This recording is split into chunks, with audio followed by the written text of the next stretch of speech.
Good evening, Yeah. distinguished ladies and gentlemen. Welcome to the March edition of our monthly webinars at the African Governance Institute for Development, AGID.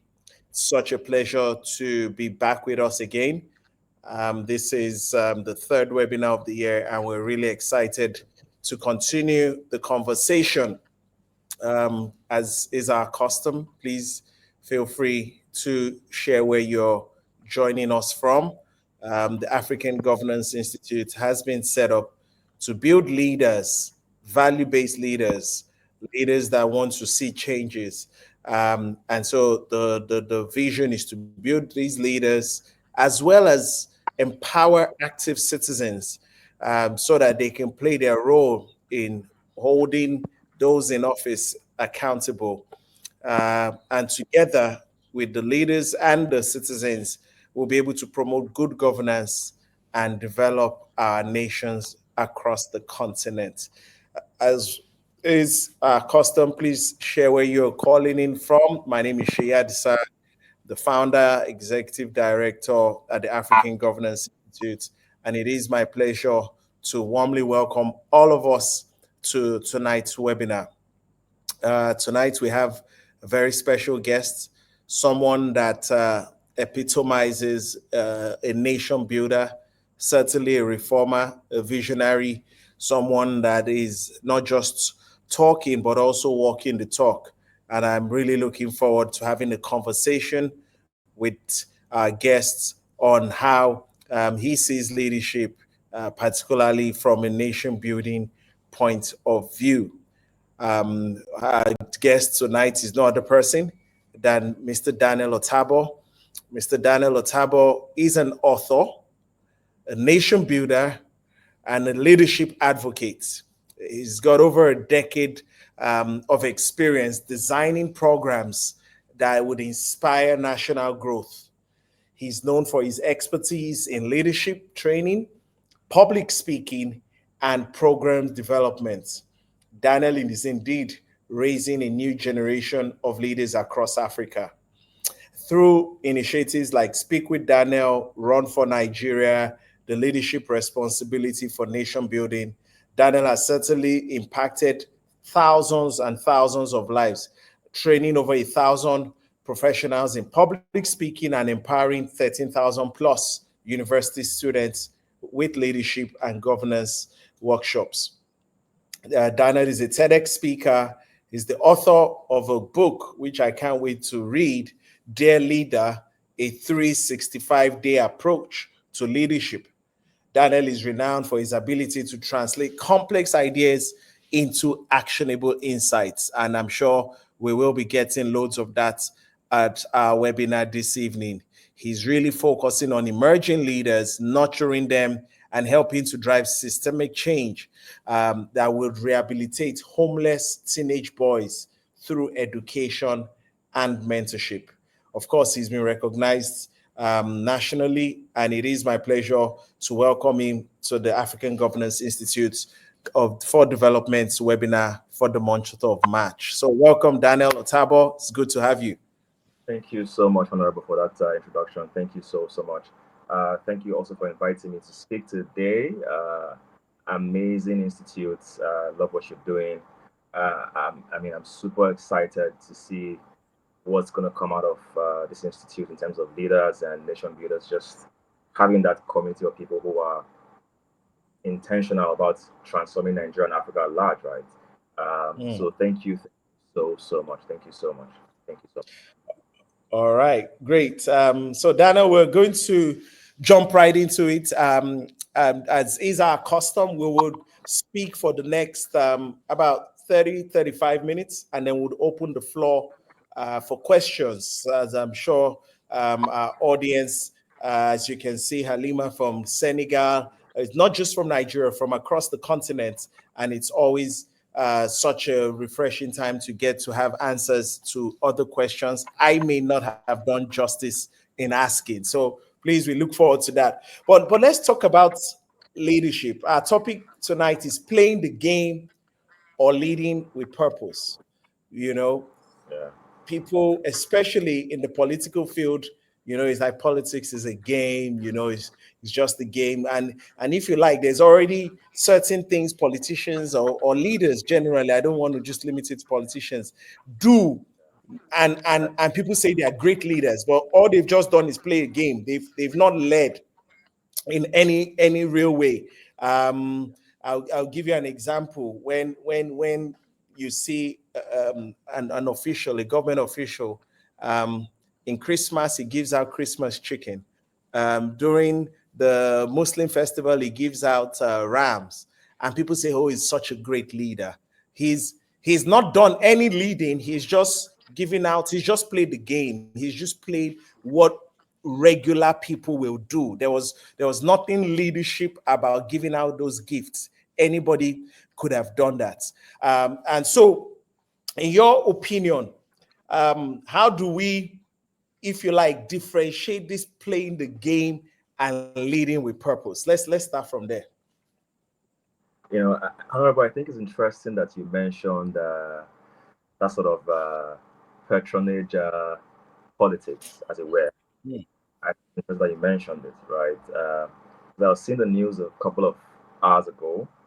Um, a gentleman in Kogi State was handing over tires by, I think it's motorcycle tires as empowerment to the young people of his constituency.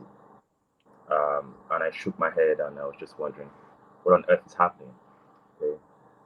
So it's a recurring situation in Africa, okay, especially in Nigeria, and it's because I can tell you for a fact that there's a colonial mindset, okay, at play there. Um, African political leaders, or leaders as it were, do not understand the need for purpose-driven visionary leadership. Okay, it's a give the people what they need right now to sustain them, Mhm. um, win their votes or win their hearts at that moment, and Mhm. you move on. Okay, and I often say that I'm of the opinion that poverty has been weaponized. Okay, Mhm. you have a population of young people that are unemployed. You have a population of even elderly people who are uneducated, unemployed. We have multi-dimensional poverty across the country. Um, what do you expect from such a situation if not for people who know how to play the game? I mean, I see people call those who rig elections, I see them call them strategists. Um, I see them call them names that you would usually leave for reputable people. Mhm. Um, saying things like, he's my role model in politics. He understands the game. And Mhm. rightly so. Rightly so. Um, people often say that the process is of no importance. I just want to see what the result is. And if I win an election, of course you would agree with me that I'm a strategist, regardless of how I won the election. Okay. Um, if I snatched, stole ballot boxes, killed, it doesn't necessarily matter in the context of the African political system. Okay. Um, so again, like I said, it's a colonial mindset. We have been taught to suppress the people, to lead the people. But we need to move from that and come to a place of visionary leadership, where you share an idea, a vision with the people, and then you say to them, "Let's come together to actualize this vision. This is where we are going." Honorable, look, think about it. Yeah, I Mhm. follow American politics very well, and it's not Mhm. because I have the interest of living in Nigeria. Is that there's some sort of interesting conversations that go on during their debates. You feel as Mhm. though you're a part of what the next president wants to do. In fact, Mhm. by just saying to yourself, I am anti immigration, I am anti gun policies, I am anti taxing the rich, Mhm. if that is how you think, you clearly know what direction you're leaning towards. You're either, in the left or in the right, right? Simple as that. It's ideologies. But over here, it's not, and that has to change. It has to change. It has to change. Yeah.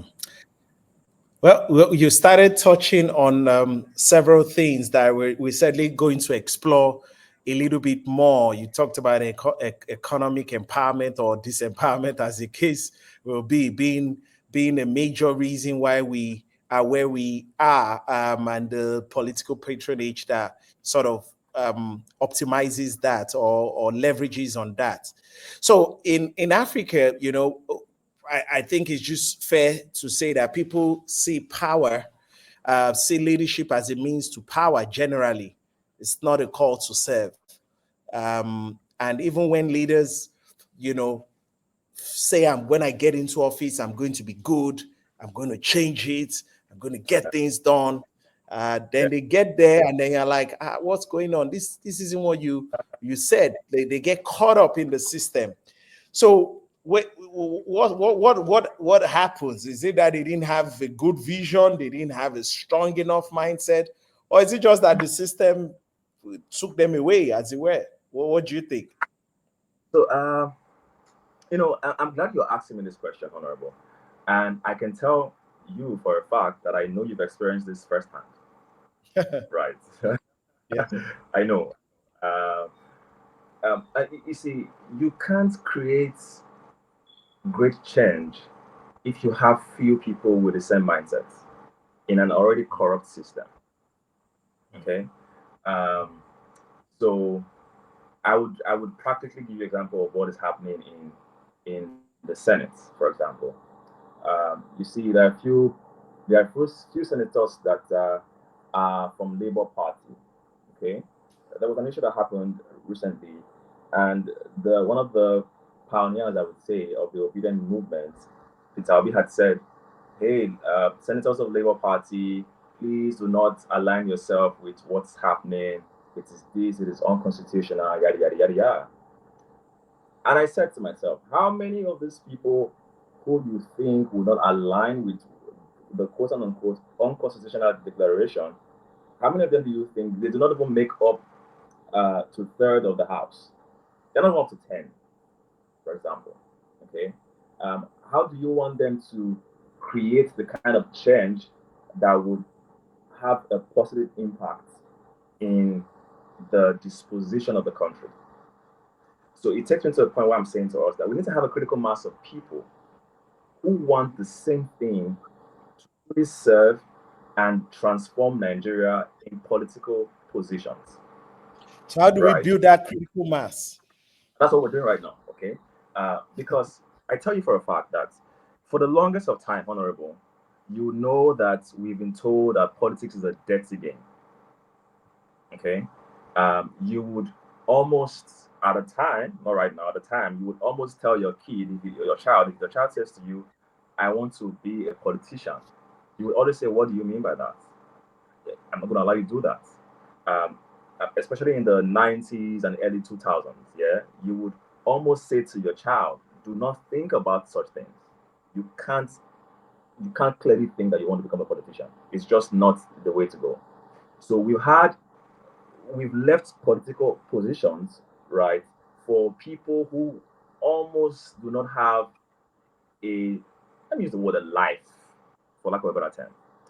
You wouldn't allow your brilliant first class child to run for office. You would never do that. You would not even encourage him to do that because you believe that it's a dirty game, it's messed up, there are a lot of killings, it's just a messed up situation. That has now led to a situation whereby we've now populated the political system with those who are snatching ballot boxes, those who are corrupt. There are more people in that space running our political system. We have, I like to say this, I don't know that the brightest and the best of us are those within the rest of us. I don't know that that's the case.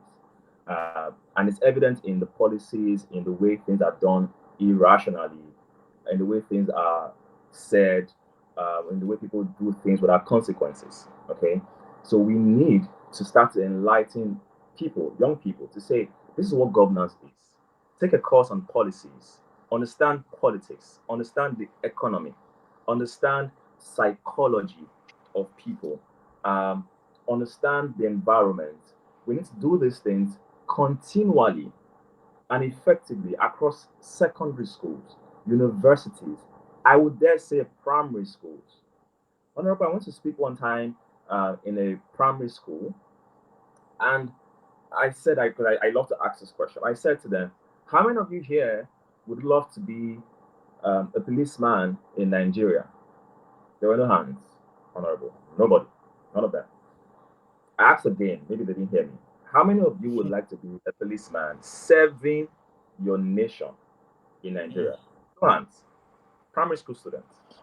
mm, Then I said, how many of you here would like to be a policeman in the US? Honorable. Hands went mm, up. mm, Hands went up. And I said mm, to myself, the problem is not the institution itself, mm, it is those in the institution that they have now said to themselves, I don't want to be like these people.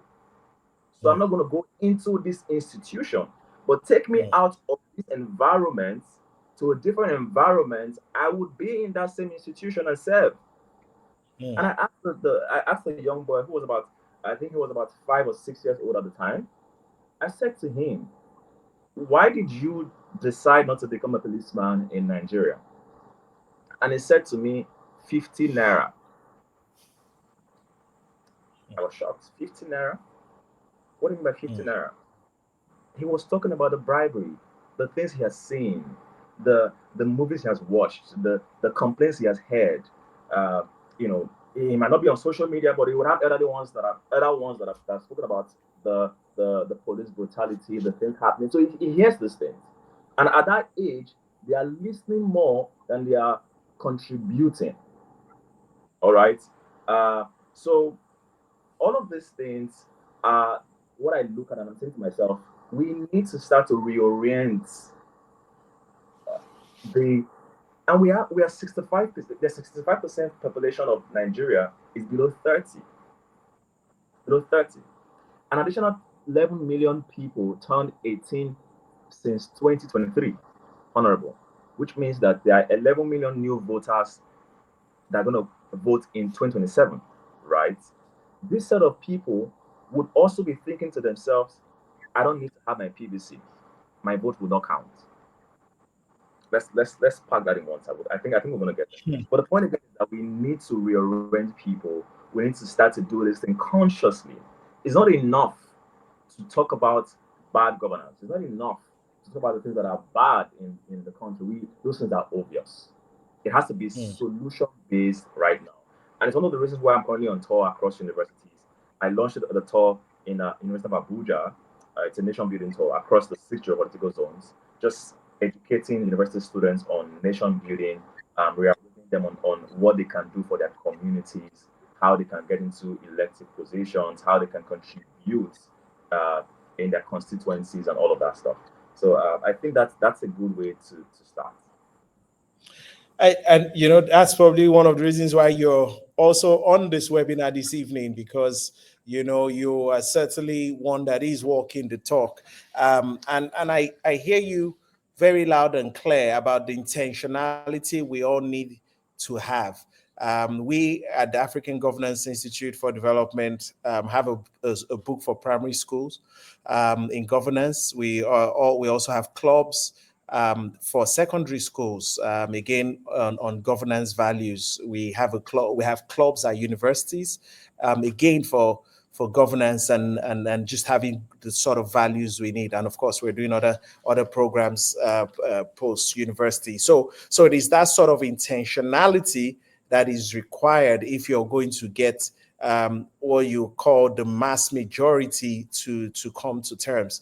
As you were speaking, I remember the story. This is many years ago, maybe 2008 or thereabouts, where I was serving, and I recall that while we were waiting to have our NYC cards signed off for the week, a young man had said to me at the time that he wanted to join the police force, and there was nothing wrong about wanting to join the police force. I was just a bit surprised that, okay, why do you want to join the police force? And he looked at me almost with a sort of pity that it seems you're not from Nigeria. And I sort of wondered, well, what do you mean? He said, well, as a graduate, you get a rank, an ASP rank. And I thought, okay, so what does that mean? And he said, well, that's the rank you need to be able to set up a checkpoint. And that was sort of the orientation he had, that after all the years in school, his next plan was to join the police for one reason, not to protect lives and property, not to help, but to, if you like, have the right to institute his own checkpoints. Needless to say, a few months later, the IG at the time canceled checkpoints, and I wondered in my mind whether I eventually went into the police force or not. But that's the level of orientation that many young people have, and the intentionality that we need if we're going to make that change. But do you feel there are there enough catalysts out there bringing these changes, Daniel? Do you feel we have I enough don't. people doing this, playing this role? Yeah, yeah.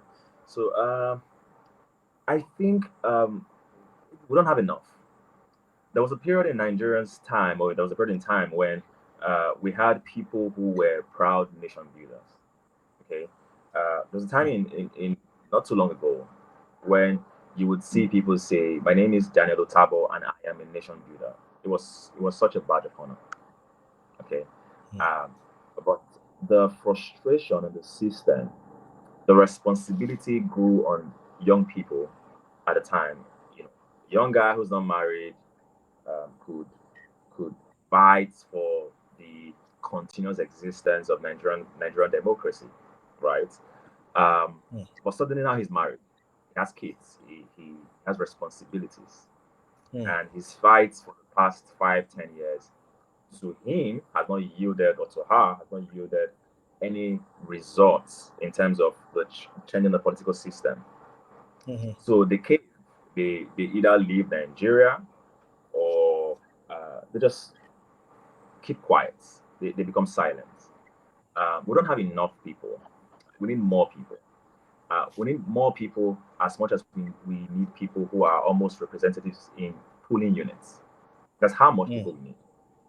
Okay, you don't need people who are. Um, you see, honorable. I understand grassroots politics. Let me just take it a little bit. I understand grassroots politics so well. Okay, and um, I just to add to that, there was a time I was highly against IELTS in Nigeria, saying to my people that, hey, we're an English speaking country. We go to school from primary school to university. We learn in English. We're taught in English. We speak English, right? But honorable, English is not our primary language. It's not. It's not. One of the reasons why I could think like that was because I was fortunate enough to be educated. If you go to some parts of our country, honorable, in the west, in the north, in the south, there are people who cannot put a sentence together. They are graduates. They can't put a sentence together. Graduates, I'm talking graduates. Um, so I'm saying all those things to say that the reason why the current political system thrives is that we have a critical mass of people who can be cajoled, bought, and influenced with what is currently happening. And we need to raise a critical mass of people who see nation building. It's not a career, I like to say, it's a calling, it's a responsibility. Um, so you can't see nation building as a career. You can't say your 9 to 5. Nation building is a lifestyle. It's you live nation building. You don't selectively become a nation builder. You are a nation builder through and through. Okay, just like you have a pastor who can also have a 9 to 5. That's the way nation building is, right? So we need a critical mass of people who understand what nation building is, right? And then almost then multiply these people across board in the north and the south and the west and the east. Because honorable, uh, You see, it is one thing for us to speak English on the internet, mm, okay? Another thing for someone to translate that in different languages, mm, people to understand. Um, People listen to, I don't listen to the radio station anymore, but I can tell you, because I've been to 28 states in Nigeria, right? I have sat down with people, young people, elderly people. I can tell you that there's still a way of communal living in Nigeria. What about those who stay in Lagos, Abuja? You have these estates. There's this mm. secluded way of living. There are people who are Sure, living in a way, like sure. communal way. People come Hmm. out in the evening on a bench, just talking Hmm. about politics, talking about sports. There are people living that way, and they are in their millions, Hmm. and their millions. So you need to Hmm. have almost like an agent in those small communities. Because, Honorable, you'll be very shocked that Hmm. that these people are out there defending bad with so much enthusiasm and so much conviction that Hmm. what is being done is right. Hmm. I've, I'm not saying this from speculative. No, no, no. I've sat down with people, and Sure. like, oh my goodness, there are people thinking like, So yeah, Yeah. Yeah, as you were speaking, I was wondering why don't we take this knowledge that we pour out on Twitter? Why don't we take it to the local communities? Why don't young people that keep talking on Twitter and all these platforms decide and say, you know what, we're going to this community and we're going to do some engagement and we're going to have these conversations. That's leadership. That's taking responsibility to say, you know what, I maybe by reason of my exposure, by reason of my knowledge, by reason I'm a nation builder. I'm not just going to talk on Twitter. I'm not just going to be here. I'm going to actually go into the community and have a conversation. I mean, as politicians, I'm a politician. I deal with people in the grassroots, and you would also see that in those formations, they're politically more enlightened, politically more savvy than many of us that sit behind the screens and just keep having these conversations. But so that we don't seem to take it out of this. So do you have any examples of leaders that you have seen transition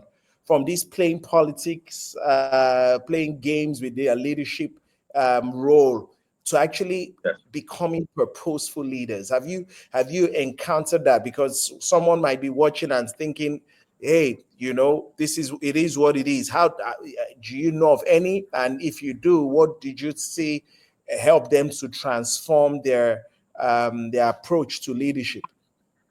yeah. So I will answer the first question that you asked, and I think it was a rhetorical question when you said why do people not take these things from Twitter online into communities? Then I'll answer the second question, and the first question is survival, Honorable, survival. You see, it is easy, or it is easier to tweet.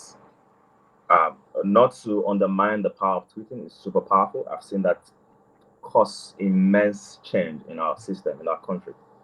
Um, but you see, people are strangled, as it were, with the hardship of the country to think in the way that we would say, let us come together and then go into communities. These things cost money. Okay, on my tour, for example, traveling to the six geopolitical zones costs money. The airline tickets, and even if you're going by road, you're thinking of the safety, you're thinking of the security personnel. It costs a lot of money. Okay, I Why remember do I you do went it? to. You know what? So why are you doing it? That's Because you're correct. There's hardship, there's yeah, survival. Everybody is going through one thing or the other. But despite all of that, you're doing it. You're going to 28. You've been to 28 states. You're yeah. taking the leadership into the grassroots, into the local communities, into different states. Why are you doing it? And what should others listening to this also try to imbibe in their own lives? That look, yes, I know I'm trying to make the money, I'm trying to good job, good prepare for my family and all of that. But then there's something about what you're saying that despite all of these things, I am also, doing all these other things. You don't have two heads. Why are you doing it? That question. Sometimes I don't know how to answer that question. Sometimes, and try not to sound like a Jesus, as it were, right? But I'll tell you for a fact, it's not been easy. Because It's sometimes all people say, he's fortunate, he can afford to go to 28 states and all that, but that's not always the case. So why am I doing this? It's a couple of things.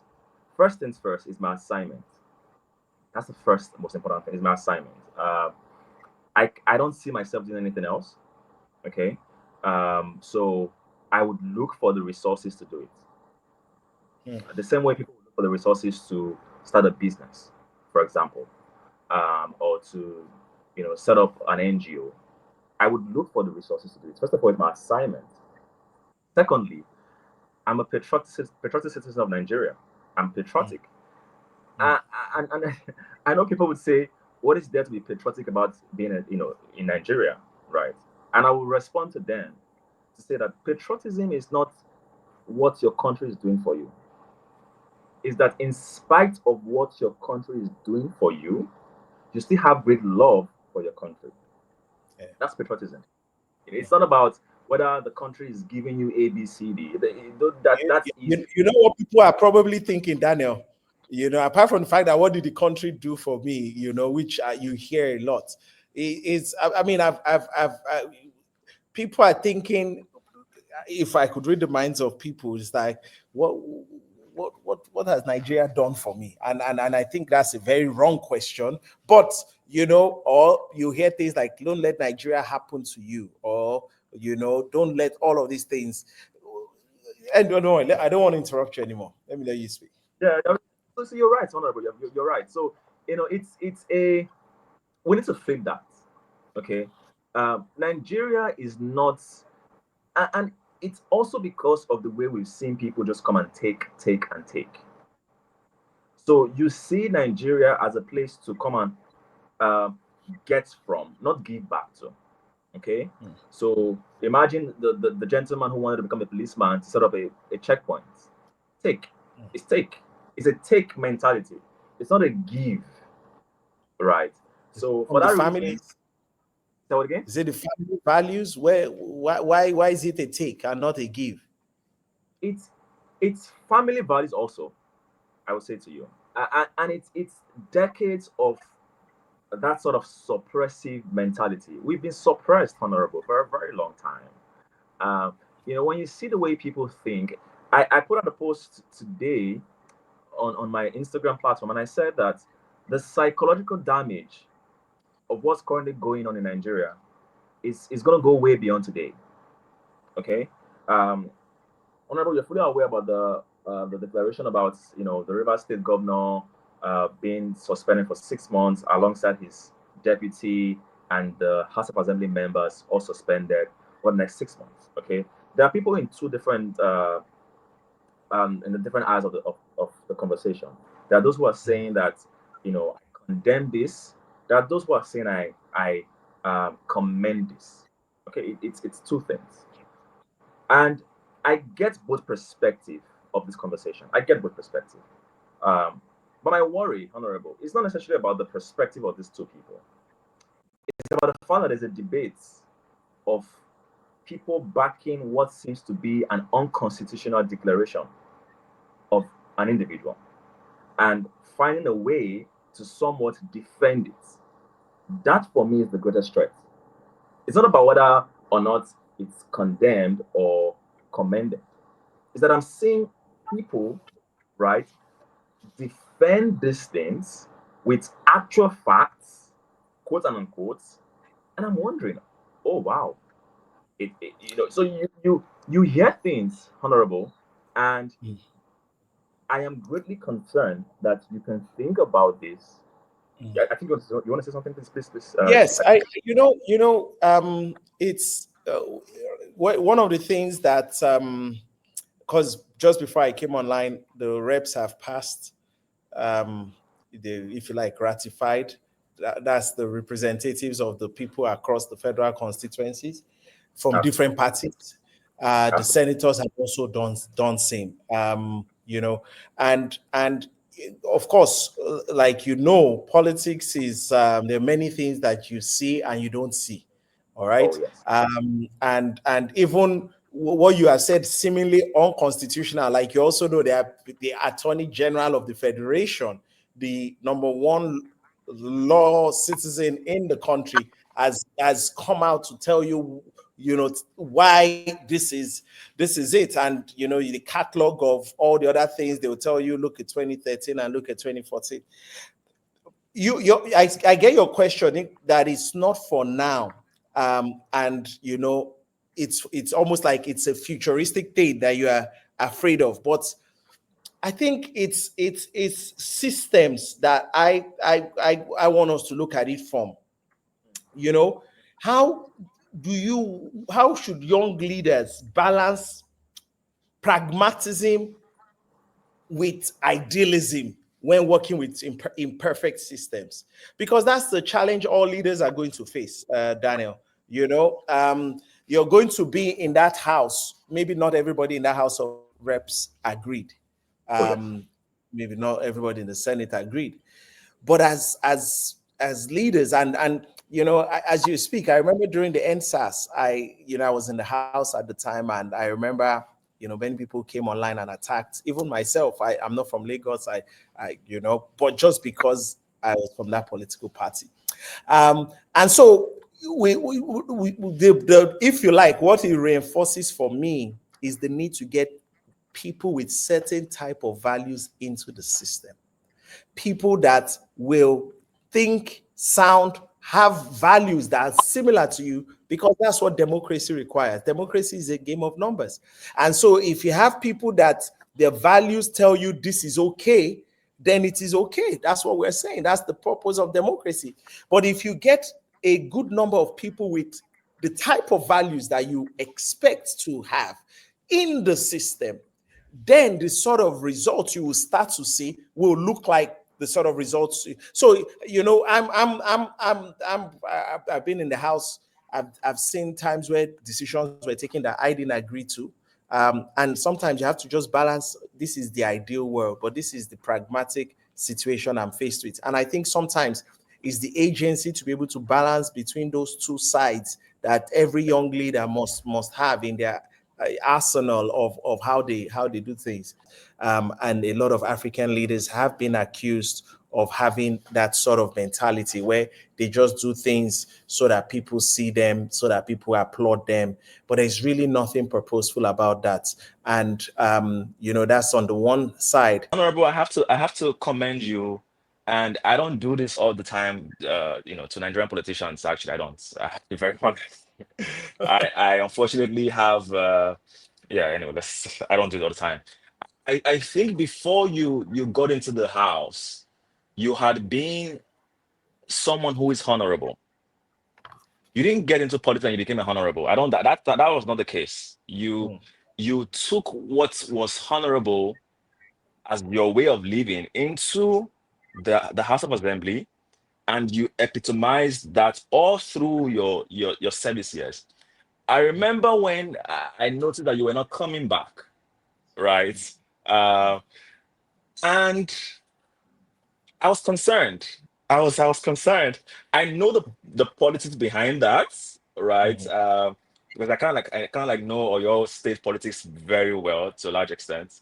Um, I was at Iseyin in Mhm. 20 I was at the same in 2021, 22, with a gentleman who was also in your political party at the time, Right. who was looking to run for office and represent the people of his saying. I know So what I you're traveled talking by about. road. So I traveled by road, right, and yeah. So I understand the politics of Oyo State. Mm. So I hear what you're saying. I mean, I saw the projects that you did. I think there was a the community stadium, like almost like a field for people to go play football. There was the sport development. There was the empowerment for education. I saw the things that you did, and I said to myself, imagine for a second we have, let's not be too optimistic. Let's say we have 20% of people like Seyi Adisa at the House of Assembly. 20%. I'm just trying to be very pragmatic here. I don't want to be overly optimistic. 20%. Um, you would be able to mirror yourself to say, these are the people that are doing these things. It means it can be done. That sort of encourages more people to come and join you, right?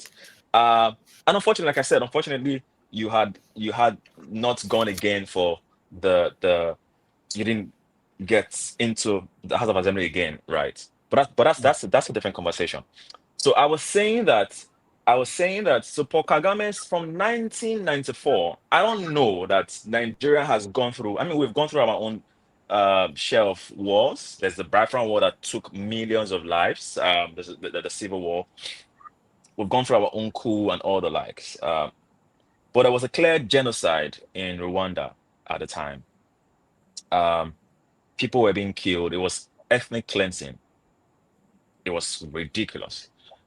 From that point in 1994, Honorable, to the current state of Rwanda, you can tell that there's visionary leadership here. You can tell. It's very easy for you to see. It's not as though you have to go and no. You can tell from a Sure. place of deadness to a place of life. It's very obvious. It's obvious. You don't need Sure. anyone to tell you that this is what he's doing. I'm in Sure. Nigeria. Sure. I can tell you clearly the things that Paul Kagame is doing. Um, Mm. Recently, he was at a climate change event in Saudi Arabia, and he said something that was really profound. He said, "Was he understands the need for climate change and the need to implement all of these things that we're saying and yada yada yada, that Africa is at a point where it needs to employ its people, right? And one of the ways you can mass employ people is by industrializing manufacturing, Mhm. okay? And that these countries that are right now here giving tax incentive, talking about climate change, contributed greatly to this so-called carbon emission that we're not trying to reduce. And how did they do that? In fact, their countries developed through the same things they are asking us to cut short. So where's the balance there? So are you thinking of Africa when you have these conferences? Or is it we think about it and we tell Africa to implement? When I heard a president say that in a public space, I said, of course, this is someone thinking about his people. Now, he wasn't saying that, listen to me, to hell with climate change. That wasn't what he was saying.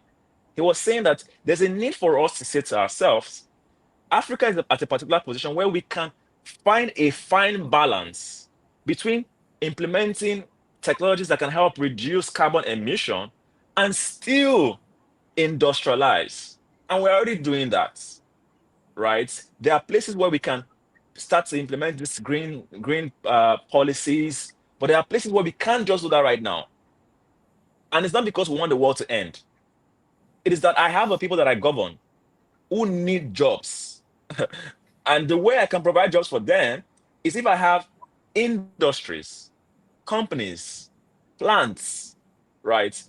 So he thinks of the people. So one of the things you want to think about of a service leader is that he's people centric. He's people centric, okay? And he is service centered. And he's not doing it for the applaud. I can tell you for a fact, Honorable, that you were not trying to get people's applaud. When you were moving around doing things for your country, you were not looking for applause. In fact, I can also tell you for a fact that you must have spent your own personal money in some of the projects. So, but these things are things that people do not see from outside of governance. They think it's not easy. It's not a bed of roses. Okay. If truly you want to create change, you know the critical mass of people that are thinking alike, people who want to serve, people who truly want to serve, people who want to see Nigeria move from point A to point B, people who want to, in a sense, obey the constitution, respect the constitution, respect human lives, understand that there's consequences for our actions, and people who value reputation, honorable. Reputation is not something that people sell in Nigerian politics. It's not. It's like a byproduct. It's not necessarily, it's not important in Nigerian politics. So we need to get to that level where it's important. And I think you touched on it when you said to me, is it family values? And you're right. It's the values from the home. The way I see my dad act, the way I see my mom act, the way I see my family act, even from the school, your communities, all of these things influences how you think about the overall outlook of Nigeria. I was driving one time from where I went to going driving back home, and at the traffic light, a gentleman had just wind down his glass, true life story, and threw a bottle of water that he had drank out of the car. And I came down and I said, bro, now.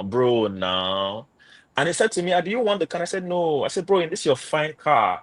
You wind down your glass and you throw out a bottle of water. For who now? The guy smiled and said, I'm so sorry. I'm so sorry. All right. Now, that's a very small act, but it is going to be in his consciousness to know that no, it is absolutely wrong to throw a bottle of water out of my window to the road that will find its way to the gutter and then block the sewage system and then cause erosion, flooding, and whatnot. But my point again is that we need to, first of all, like I rightly mentioned, critical mass, start to do things in our communities. You don't have to wait till you get into a political position to start to act. You can start now where you are with what you have. Yeah. Great. Thank you, Daniel. I think some questions have started to come in. Okay. So we'll start to take them. Well, if you don't mind, Daniel, you might want to just read and the questions Okay. are yours. I'm your All right. supporting strength. I'm seeing Moji. Moji is saying thank you, AGID, for quality quality of speakers. Many of us want to lead with integrity, but the reality is that the system often rewards those who conform rather than those who challenge the status quo. How can we navigate this pressure without compromising our values or losing opportunities? This is a very brilliant question, Moji. Very brilliant question because it's not easy. I would say that clearly. It's not easy. If it was easy, anyone and everyone would do it. Okay. But that's the thing about values. Values are meant to keep you grounded in times of you don't know how much of how much of how much of values are going to play out if it's not tested. Of what use is you saying your body's integrity if you've never tried to uh you know take money that is meant to construct a road and put it in your pocket? Of what use is how would you test your value to say I'm a person of integrity? Okay, so my point is that you want to say to yourself, you are not trying to be a person of value because it looks cool. You are trying to be a person of value because that's the way life is meant to be lived. You see, you can't live a meaningful life. Should be told, I didn't say successful life now, a meaningful life, if you are not a person of value. And your value would not always be popular. Your value will not always make you popular. Okay. But you would know within yourself that you are someone that cannot be compromised. And over time, people would begin to see that indeed this gentleman, this lady is someone of integrity. And the part where she also mentioned, and I think Moji is a lady, the part where Moji mentioned that you miss opportunities. Truth be told, that happens all the time. It happens because the system would always reward its kind. It will always reward its kind. And that's why you need more people like you to be in this position so that you don't feel like you're missing out on opportunities, but you're making critical decisions for the good of the people you're representing or you're serving. So, but just remember, the system will always reward its kind. That's the way it was. It works. And let me add, Moji, that when you stay with your values, the day they would need somebody that has values, they will look for you. Mm, Um, mm, there mm. is no honor among thieves, but sometimes thieves cannot keep thieves in position. For example, even and I have seen this several times. Um, it's almost like armed robbers in an operation. Because they don't trust each other. They're watching each other. So almost like there's a point where people say we need somebody that we can trust.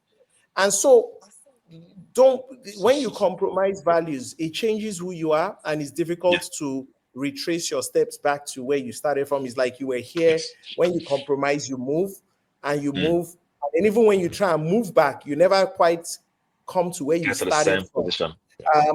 And what is key is that even people that are in quotes without values are looking for people with values sometimes when they need Yes. certain things. I have seen Yes. situations where people have been in positions and they said, no, no, no, we can't use that guy. We don't trust him. We can't use that guy. We don't trust him. And they're like, so what are we going to use? There's somebody I know that I'm sure if you come back, you will still find that thing there.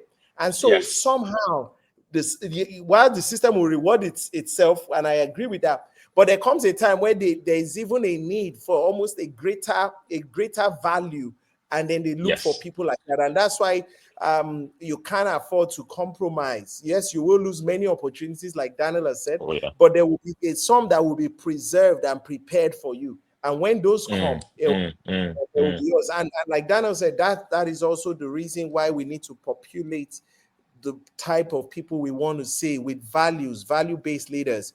I Yes. learned in the past that 10% of people are corrupt, 10% are honest, and the remaining Mhm. 80% are trying to decide which side they want to Where go. to? Yeah. Um, Yes. so when you see a corrupt system, is a group of 10% that have influenced the remaining Yes. 80%. And if you see a Absolutely. system that works, it's a group of 10% that have influenced the remaining Mm, 80%. And that's why you need mm. to, if you like, increase the numbers of those going in to any system, not just in politics, in Yeah. any system that have the values that we are looking for, that we want to stand for, and over a period of time, it adds up. Critical mass, which Daniel Yes. has been talking about, is extremely important. Yes. Yes. Thank you. That's it. That's it. I like the way you explained it. Because it's the facts. A time will come when they will say to themselves, "Nope, we're not going to give that gentleman or that woman. There's someone we want to give." That's why you hear people say that even though this particular politician is quote and unquote corrupt, he knows how to choose the right people to to head different sectors, because those right people, in a sense, are people of values. Uh, so yeah, you're right. I can see the other question, so I'm not quite sure. Let me see. I don't know. Okay, I think I can see. Are your daily said to thank you for this amazing session. Purpose-driven leadership requires a movement, not just individuals. How can we effectively raise a mass of young Africans committed to leading with purpose rather than just playing the game? Ayodele. Yeah, so it's like what we've been saying. Um, so we have, I mean, I think Honorable had mentioned that we have clubs in secondary schools, in primary schools, and universities. So there are other clubs like that are in these places, in this different demographic, and also the youth corpus are also it's also a very interesting place to meet people of almost the same thinking level, same earning capacity, same way of almost living, uh, in the same space that you can also speak to. um, the truth about the matter is that we need to be guided by values as we move to raise people who are going to transform the general overview of Nigerian's political system and even leadership as a whole. Okay, so you want to start from where you are. I'm glad you are in this conversation conversation with us today, and you've listened to what we've said today, you want to say to yourself, what can I do where I am right now? It could be it could be in your community. It could be with your security guards. It could be with, I don't know where you stay, but wherever you stay, it could be in your small circle amongst your friends. Honorable, I'll give you a story. Yeah, you know, in the last elections in 2023, I supported wholeheartedly Peter Obi, 100%. Okay, and amongst my friends, my peers, you know, I was the only one supporting Peter Obi amongst my peers. The others were between Atiku and Tinubu, and rightly so. Rightly so. So we'll be in the same room, a group of people, over 15 people, sometimes 20. I'm talking numbers of people in the same room. I'm the only one supporting Peter Obi. And we're having this heated argument as to why this person is better, what has this person done, what this person doing in their states. All of those conversations that you usually have, uh, amongst your friends. And like we rightly know, Tinubu was announced the president of Nigeria. He was sworn in. All of these things happened, and a friend of mine said to me that he watched me from the beginning of this entire political campaign in 2022, all up till the tribunal had upheld the swearing of Tinubu to say, yeah, he's the legitimate president. He watched me from that time till now, still standing by Peter Obi, quote and unquote. And he said to me that, Daniel, I looked at you with so much respect that by all standards, you should have caved. I mean, you didn't have a voice beside you that was standing with you. There was no other voice supporting your conversation in the midst of this sort of heated arguments. But you stayed with your resolve, and you gave us reasons why you stayed. You were not saying it was, I don't trust these people. No, no, no, no, no, no, no, no. You were saying, I choose this candidate because of X, Y, Z, and this is the reason why I think he's a better candidate. It was not like a watered down. It has to go to the east. That's not a conversation that I'd like to have. It's time for those in the east to become. What does that mean? You can have someone from the east that is also ridiculously corrupt. That's not the conversation. So I gave them things that I thought were good reasons to say you should go with this gentleman, right?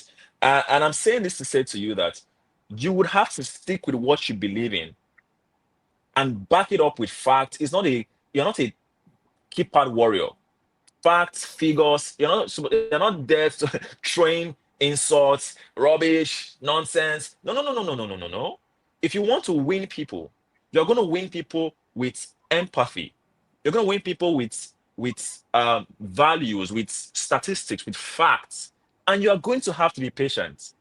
It's not going to happen overnight. People will not always see from your own perspective. They won't always see from your own perspective. That you are fortunate enough to think like this, it's more reason why you should say to yourself, how do I need to start raising more people? And I can tell you, Honorable, in the last elections, I remember paying for a few people. Someone has said to me, Otabor, please, my polling unit is at X location.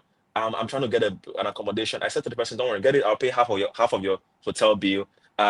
There's someone else that said to me, I have to walk long kilometers to get to my polling unit. I'm in Victoria Island. My polling unit is in Ikoyi. There are no vehicles. Yada yada yada. I said to you know what? I'm going to be on the call with you. Let's keep on walking to your polling units. And I was on the call. So these things are not necessarily something out of the box. It's not. I didn't have to go send people to go and pick out. No, no. I was just on the phone with this young lady as she walked to her polling units. There were over 1,000 people, from what my guys have said to me, who were directly influenced by me saying, "Go and get your PVC." 1,000 people might not look like a lot of people who got their PVC because I said so, in the general scheme of things. But it's 1,000 people who have gotten their PVCs and voted. Now imagine we have 1,000,000 people thinking like me in a sense who have influenced 1,000 people. That's a critical mass. That's a critical mass. And that's how you want to think about it. And I think is that You know, if you think about Stacey Abraham in America and so many Oh other yeah. people like that, one person can do a Yes. lot. And I think that is Yes. the message we're having. If we're going to see a new type of leadership, if we're going to see people leading with purpose, we're going to have to help the younger generation. We're going to all decide to play a role, to play a part in going into schools, in going into systems, going into communities to raise Yeah. people with the new sense of values. We used to trust the homes to bring people with values to build the society.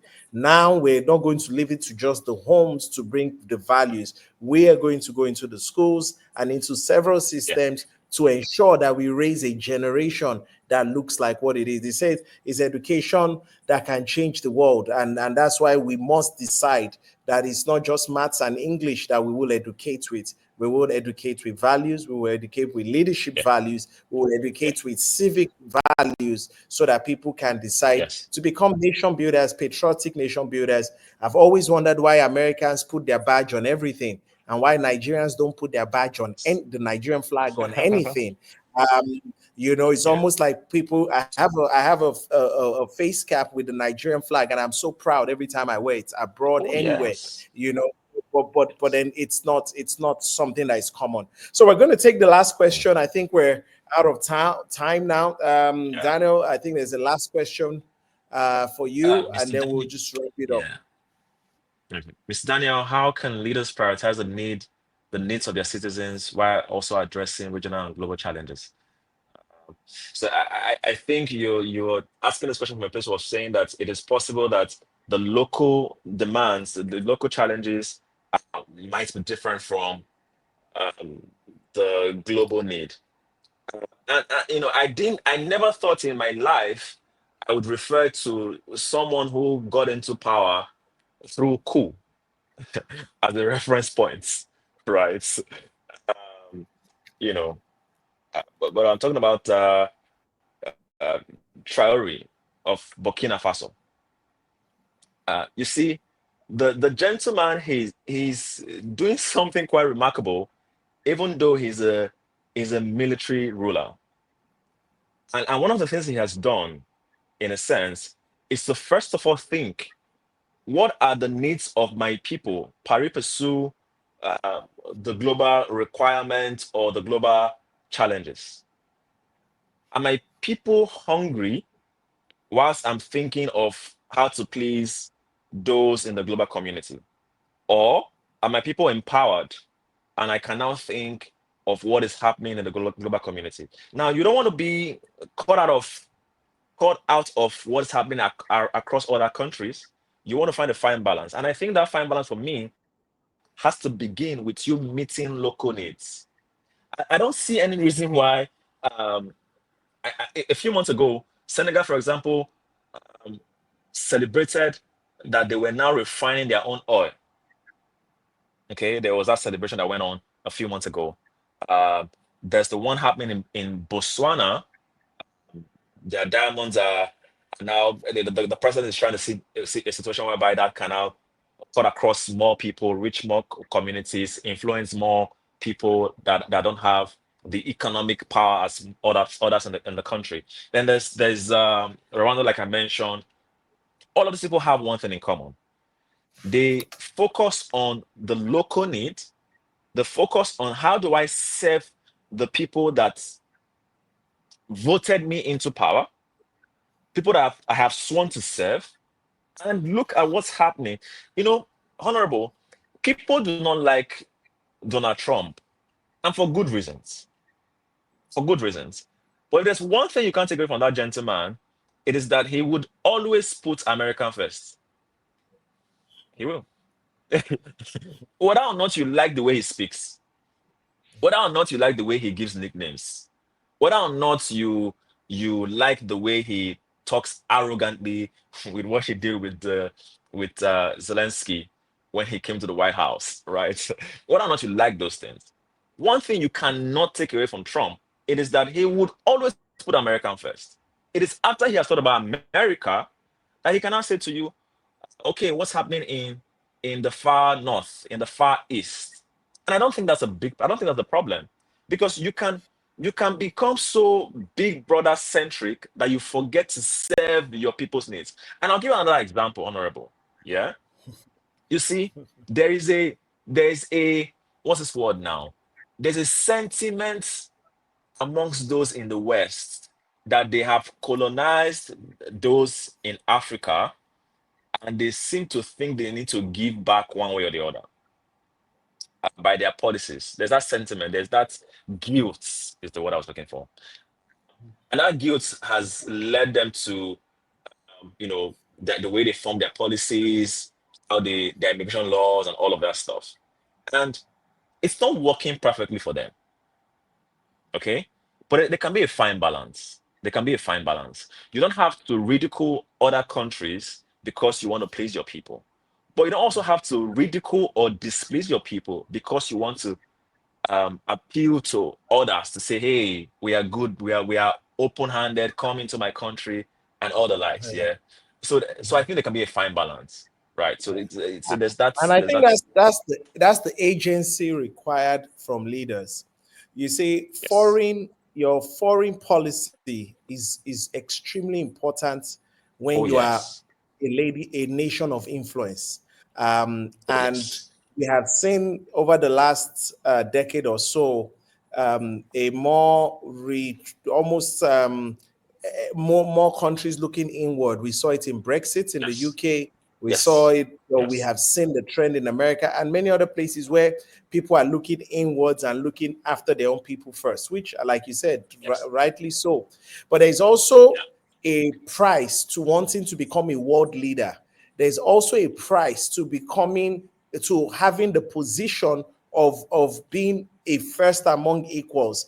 And that is the Yes. price of leadership. That is the price Yes. of playing big brother, if you want to use those words, in Yeah. terms of over not just looking at yourself, but also Yes. looking at how to help others, which is Oh where yes. what America has done so very well in time past. But we Time will passed. we Yes. will come back to that conversation maybe as a special topic for our guests. But really just really want to say thank you, Daniel. It has been a very fluid conversation. We've been able to talk about so many things. When you started talking about Kagame, I love Kagame. I think he's brilliant. I also think that many people have questioned, the system Rwanda says is running. I've been in a school before where they said if you're going to have a democracy, you need three things. You need rule of law where everybody is the same, Mm, everybody has a voice, and so mm. nobody's afraid to speak up, and Yes. there must be governance with the consent of the people. So when you ask Yes. those three questions in every state, is everybody the same? Is there a consent for you to rule us? And can I Mm, speak up this place? mm. Those things Yeah. tell you whether they call themselves democracy or not is not what it is what do when you take them, run them through that checklist, do they come across as democratic? But then that also is on the back line of we were saying democracy is the best form of government, and there are many other countries that will argue otherwise, as we are Yeah. saying in Yes. some African countries right now. But this was where we will Yes. bring our conversation to a close. On behalf of the entire African Governance Institute for Development, we want to thank each and every one of you that has joined us tonight. Thank you, John Afolabi, Boluji, Odu, Forte, Halima, Dijo, Emmanuel, Yewande, everybody for being here. This has been such an interesting conversation. And I want to also especially thank Daniel Otabor. This is certainly Thank a you so nation much. builder par excellence.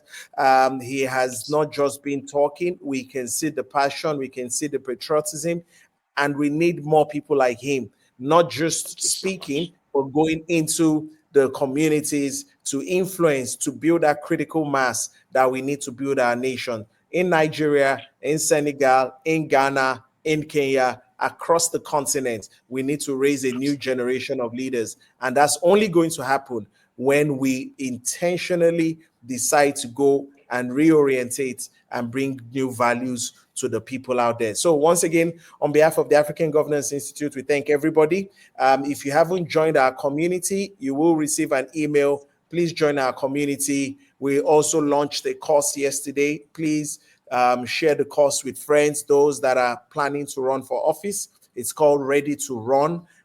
We hope that those that want to run will pay the investment to prepare themselves and not pay the price of wasting time, money, and their energy.